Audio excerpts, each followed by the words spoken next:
Bismillahirrahmanirrahim. Terima kasih Bapak Kepala Sekolah yang sudah memberikan waktunya, Pak. Ini kebetulan saya ada tugas nih, Pak, dari guru penggerak.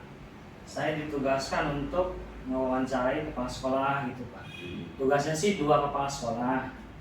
Katanya itu kepala sekolah yang saya tempatin dan nanti kepala sekolah yang sekolah tetangga. Seperti itu tugasnya. Jadi untuk hari ini saya berkesempatan mau mewawancarai dulu Bapak gitu, Pak ya. Terima kasih Pak sebelumnya nih atas waktunya sudah ya bersedia Pak untuk diwawancarai. Ada 8 pertanyaan Pak tentang wawancara mengenai masalah pengambilan keputusan yang masalah dilema gitu Pak ya.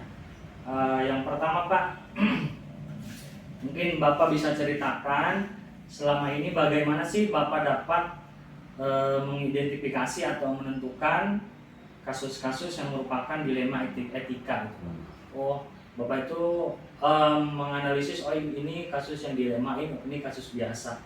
Itu bagaimana Bapak mengidentifikasinya Pak? Nah, terima kasih anak. Assalamualaikum warahmatullahi wabarakatuh. Ya, waalaikumsalam warahmatullahi. Barangkali memang kasus-kasus seperti ini sering terjadi di sekolah kami. Jadi yang permasalahannya mungkin dari anaknya bisa, dari kehidupan keluarga bisa, atau pengaruh tetangga bisa. Bahkan untuk mengidentifikasi permasalahan yang kayak gitu mungkin itu kita barangkali menugaskan guru kelasnya untuk kompisit ke rumah. Jadi mencari akar permasalahannya, kenapa anak itu bisa malas, tidak mau sekolah.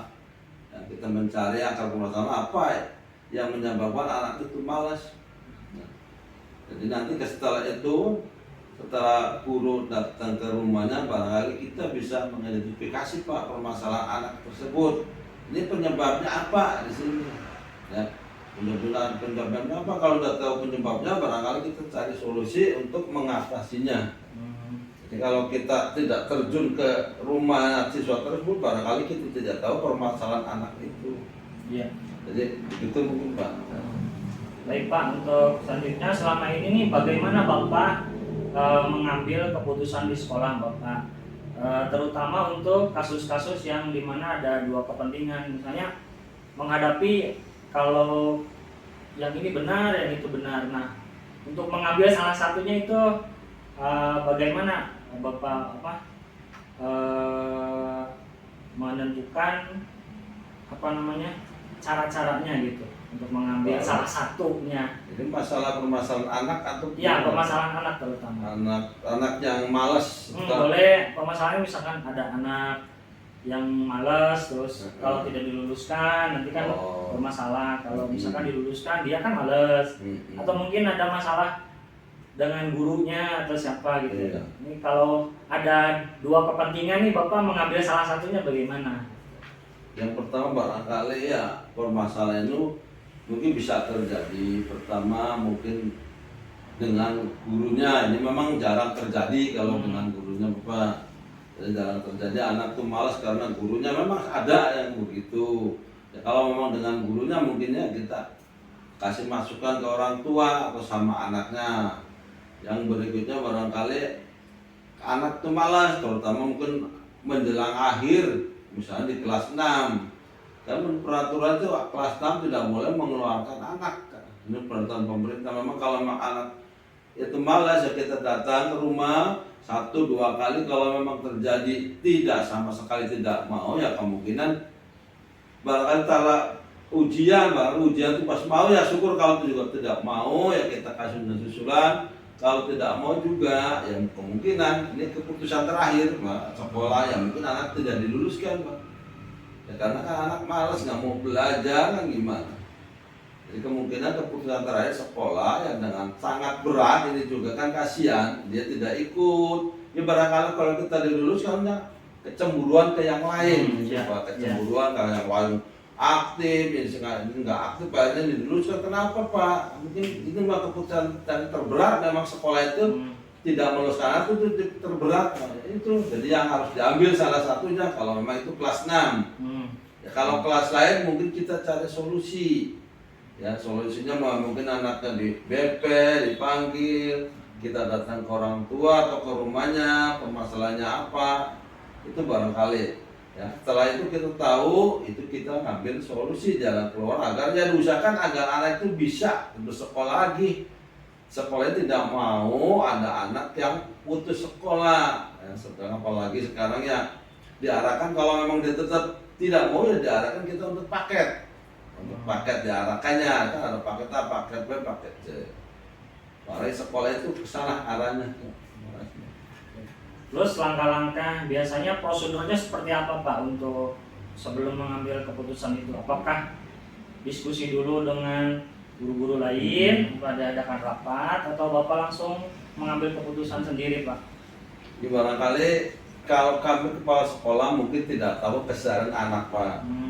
Yang tahu kesadaran anak kan guru yang ada di kelas. Jadi ini sifat anak itu gimana? Kemungkinan ya kita rembuk dulu rapat. Boleh dengan face to face dengan guru kelas atau kita rapat bersama dengan para guru. Dan sebaiknya gimana ini? Ya kalau memang bisa dosakan anak tuh mau ya kita gimana caranya dosakan. Kalau memang tetap tidak mau sudah didatangi beberapa kali tetap diomong ini nggak mau dalam beberapa bulan nggak masuk ya kemudian sama mungkin daripada merusak absen dan segala macam mungkin ya di DOK atau dikeluarkan. Ini juga keputusan terakhir yang memang itu harus diambil daripada merusak administrasi Pak. Kalau kita anak tidak berangkat tetap absennya masuk segala kita bingung nilainya bagaimana nanti. Ya kehadirannya bagaimana ya kemungkinan itu keputusan yang berat lagi ya kita concern dengan guru kelas bagaimana kalau itu anak itu ya dikeluarkan keputusan terakhir. Kalau memang bisa untuk sekolah ya diusahakan bisa sekolah syukur. Ya, berarti menurut Bapak nih yang paling efektif nih untuk kasus yang dilema seperti siswa ini. Ini yang efektif yang seperti apa Pak? Apa langsung ambil keputusan atau diindikan dulu, didiskusikan dulu? Yang paling efektif berarti memang kalau kita langsung keluarkan saja kan berarti pas sekolah otoriter ada kayak gitu Pak. Jadi kita kan punya rekan ya diminta pendapatnya gimana baiknya kan ada sepakat saran dari guru ya guru kelas ibu itu yang kita ambil saran itu Pak. Jadi kita ambil sarannya, gimana sarannya, kita ambil untuk mengambil keputusan itu tidak menurut saya dan langsung diputuskan total. Memang kepala sekolah punya wewenang, tapi kan tidak mungkin begitu mengambil keputusan secara sendiri-sendiri nggak bisa. Jadi kita lapor, jadi kita masukkan dulu dari guru, baru kita ambil keputusan. Iya. Nah ini selama ini nih Pak nih, yang jadi tantangan Pak dalam mengambil keputusan yang kasus dilema itu tantangannya apa Pak? Ya barangnya tantangannya mungkin yang untuk ke sekolah memang itu ya kalau kita larinya ke bos barangkali ya kita jelaskan ada pengaruh Pak. Antara anak dengan bos itu ada pengaruh. Ya, tantangannya mungkin ya sekolah akan kehilangan satu. Yang kedua ya juga kehilangan guru juga sama satu. Tantangannya mungkin ya kasihan gitu anak tersebut misalnya anak masih kecil nggak mau sekolah itu kan memang anak belum ngerti karena dia belum dewasa kerasanya nanti ke sana ya kita tantangannya cuma kasihan pada anak tersebut ya putus sekolah kan dia sekarang mah dia nggak ngerti lo nggak punya ijazah juga nggak apa-apa katanya karena dia belum tahu masa depan kesananya ya, setelah kita survei ke masyarakat bahwa banyak yang menyesal anak-anak setelah belum baru kelas 3, kelas 4, sampai kelas 5 atau kelas 6 keluar tuh menyesal. Kalau udah dewasa sebab ijazah itu sangat dibutuhkan. Iya betul. Untuk masa depan dianya. Jadi tantangannya ke sana Pak. Jadi kita memang merasa kasihan. Nah ini menurut Bapak nih Pak, yang apa namanya dalam sebuah penyelesaian nih Pak nih, Bapak lebih memilih ketika melihat permasalahan langsung diputuskan, oke kamu salah, kamu keluar, atau menurut Bapak lebih bagus didiskusikan dulu dengan semua guru-guru di sekolah? Ya, Pak. Jadi memang ya tadi katakan bahwa kami itu cuma ya sebatas koordinator di sekolah lah Pak. Jadi yang namanya kepala sekolah kan ada dari guru diberi wewenang kepada kepala sekolah. Nah, saya tidak mungkin mengambil keputusan secara sendiri. Ya, makanya ya pertama mungkin diskusikan dulu dengan para guru atau rekan-rekan guru untuk mencari solusi baiknya gimana supaya anak dan orang tua tidak merasa tersinggung. Dan kebanyakan begitu, walaupun memang secara kenyataan banyak anak-anak yang ya taruhlah belum bisa baca, tidak dinaikkan. Ini orang tua kadang-kadang suka ini, makanya sebelum kayak gitu kita konsultasi dengan orang tua. Ini anak bapak ibu kayak gini belum bisa baca, ini bagaimana Bu? Kalau dinaikkan kan tanpa berat ke sana, kami mungkin kalau tidak akan dinaikkan. Itu gimana? Kadang-kadang orang tua ada yang terima, ada yang enggak. Kalau yang nggak terima barangkali anak sekolah dipindahkan ke SD lain. Banyak masalah kayak gitu. Jadi kita perlu konsultasi lah dengan guru dan orang tua supaya tidak merasa tersinggung orang tua juga dengan keadaan seperti itu.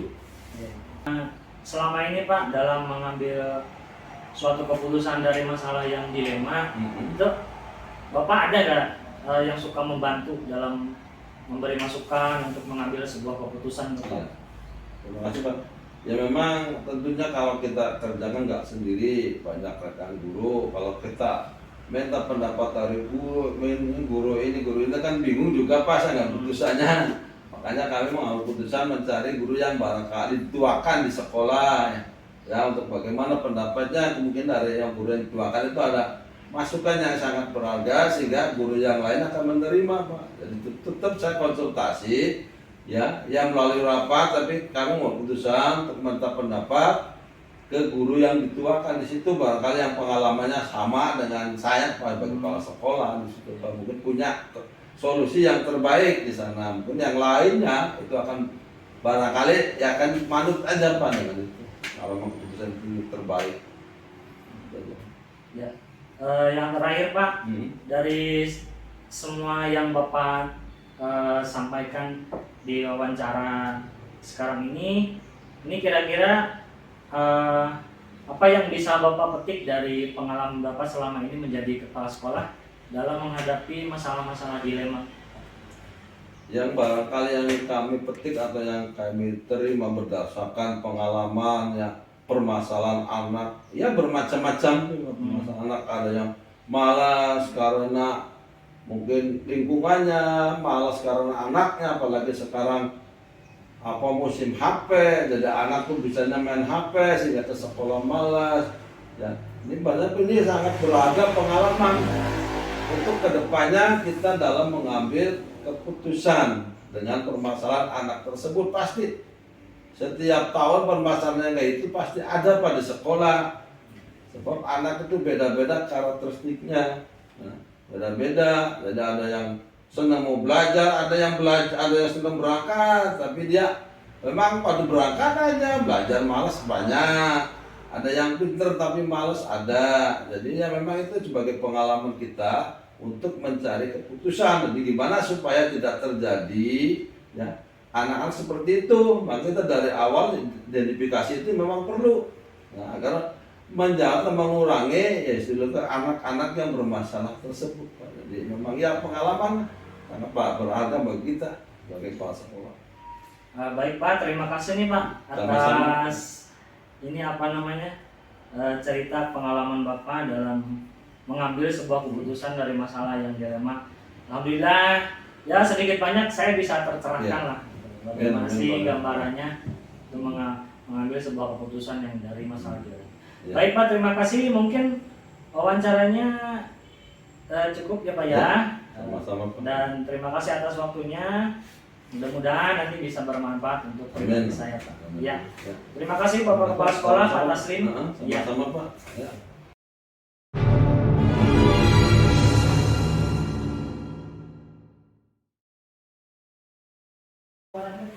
Bismillahirrahmanirrahim. Bapak Pak Endi sebagai kepala sekolah SDN 2 Februari Kidul. Terima kasih Pak atas waktunya sudah mau meluangkan waktu untuk saya Pak. Saya kebetulan ada tugas di calon guru penggerak, yaitu mewawancarai 2 kepala sekolah, yaitu tentang dilema etika dalam mengambil keputusan. Ya, di saya dapat tugas belajar bagaimana sih pemimpin di sekolah ketika menghadapi masalah dilema etika. Bagaimana kepala sekolah mengambil keputusan. Jadi nanti saya menangkap bahwa kepala sekolah begini dan begini dan begini. Nanti kan saya rangkum gitu Pak ya, jawaban dari kepala sekolah. Jadi ada yang harus dilaporkan ke pengajar CGP. Baik Pak, mulai saja Pak ya. Bapak selama ini bagaimana sih cara mengidentifikasi atau menentukan kasus-kasus yang merupakan dilema etika atau yang bukan gitu? Bagaimana Bapak cara mengidentifikasinya atau menentukan, oh ini mah masalah-masalah yang dilema, ini bukan? Ini bagaimana Pak cara Bapak menentukannya? Terima kasih untuk mengambil keputusan permasalahan di kampung dulu, kemudian biasanya minta bantuan kepada guru untuk memecahkan masalah tersebut. Mungkin itu yang pertama dilakukan oleh kami. Lalu Bapak selama ini bagaimana mengambil keputusan di sekolah Pak? Terutama kasus-kasus yang memang mempunyai yang dinilai sama-sama benar gitu Pak. Misalnya ini kalau anak ini apa namanya tidak dinaikkan, kasihan. Kalau dinaikkan menyalahkan gitu kan. Jadi dari 2 sisi sama-sama benar, itu bagaimana Pak cara mengambil keputusannya? Untuk memutuskan dengan adanya masalah-masalah yang betul-betul hampir sama, biasanya diambil dulu yang maksudnya dengan cara tadi keputusan dengan dulu apa yang lebih bagus didiskusikan dulu. Diskusikan dulu. Bapak ya, berarti Bapak caranya diskusikan, tidak langsung sendiri diputuskan, tetapi dengan cara dirundingkan dulu dengan teman-teman. Nah, selanjutnya nih langkah-langkah yang biasa Bapak lakukan selain dirundingkan Pak, langkah-langkah ada mungkin langkah-langkah lain? Langkah-langkah lain kalau memang agak sulit untuk memutuskan terlalu cepat, biasanya saya ngobrol dulu dengan atasan semacam pengawas. Jadi minta pandangan dari pengawas untuk memecahkan masalah itu. Nah, berarti tadi Bapak selain berunding, berarti kadang minta masukan dari atas ya, pengawas ya. Oh iya. Nah, selama ini nih Pak, yang Bapak anggap efektif dalam mengambil keputusan masalah dilema itu yang Bapak anggap efektif yang seperti apa Pak? Bapak didiskusikan dulu lebih efektif atau saya langsung ambil keputusan sendiri atau bagaimana Pak? Yang menurut Bapak efektif bagus? Kalau menurut saya untuk mengambil keputusan secara efektif, karena ini menyangkut dengan sekolah, artinya kita hasil dari rundingan dengan lingkungan sekolah. Jadi dirundingkan dulu, keputusan itu yang dijadikan paling efektif. Iya, jadi lebih efektif dirundingkan dulu Pak ya. Nah, selama ini nih Pak, hal-hal apa sih yang menjadi tantangan gitu Pak dalam mengambil keputusan? Tantangannya apa ketika menghadapi suatu masalah gitu Pak? Apakah siswanya memang susah atau gurunya memang susah diajak ngobrol atau bagaimana Pak? Tantangan yang jelas itu berada pada anak sih sebetulnya kebanyakan. Nah, kalau guru kan masih bisa komunikasi, tetapi kalau anak memang yang betul-betul harus dibantu itu sulit sekali. Ya, berarti tantangannya di anak Pak ya, Tantangannya di bukan anak. bukan di guru ya. Iya. Kalau guru gampang mungkinnya diajak Iya, dongeng. Iya. Nah, selanjutnya nih Pak, dalam sebuah penyelesaian kasus dilema etika nih, apakah kebiasaan Bapak nih, apakah ketika menyelesaikan kasus dilema etika itu langsung saat itu ketika menemukan masalah langsung diputuskan, atau Bapak membawanya ke rapat dewan guru dulu untuk dibahas? Ini kebiasaan Bapak yang mana nih Pak? Kebiasaan saya mengambil yang kedua. Ketika itu dibawa dulu, tidak diputuskan sewaktu itu, dibawa ke forum rapat guru dengan Ya.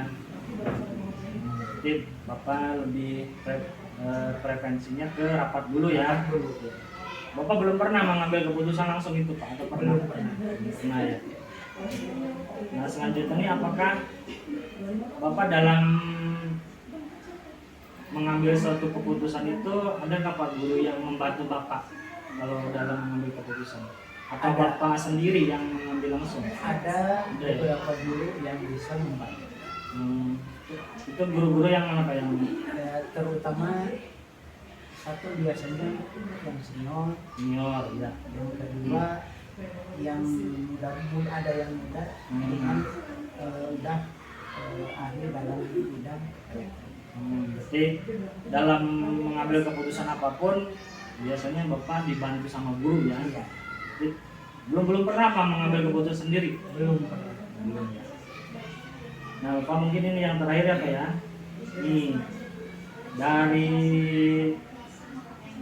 semua yang telah Bapak sampaikan nih, kira-kira apa sih pembelajaran apa yang